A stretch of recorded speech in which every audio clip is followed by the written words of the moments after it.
Take our lead, let's help you make your mark. Our goal is your satisfaction. Let us show you the way. Bobby Bowden, Florida State's head coach of 37 years, retired after the team's appearance in its 28th consecutive bowl game on January 1, 2010. Fisher succeeded Bowden in 2010 and served as Florida State's head coach for 8 seasons before resigning to accept the head coaching position at Texas A&M.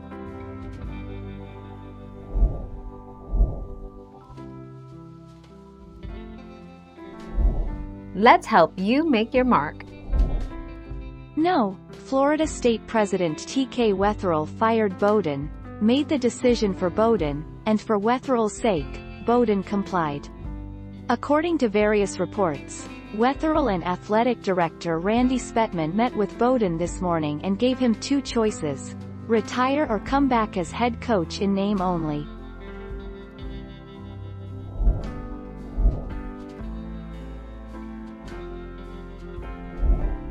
Take our lead.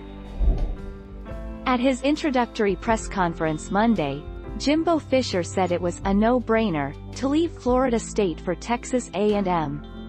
Fisher, who agreed to a 10-year, $75 million contract with the Aggies, cited his relationship with athletic director Scott Woodward and the school's resources as the main factors in his decision.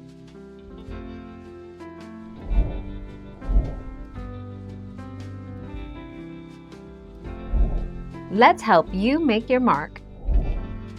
Nick Saban was the highest-paid coach in the FBS in 2020.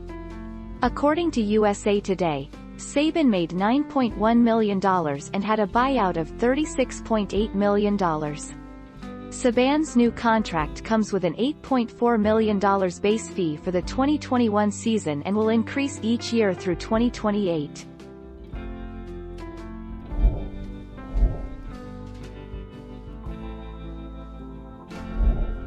Take our lead. Lambiot also reported that Fisher had an affair with former Florida State tennis star Owen Long, who is 19 years younger, who will forever be known for this instead of his efforts on the tennis court. Yeah, wild.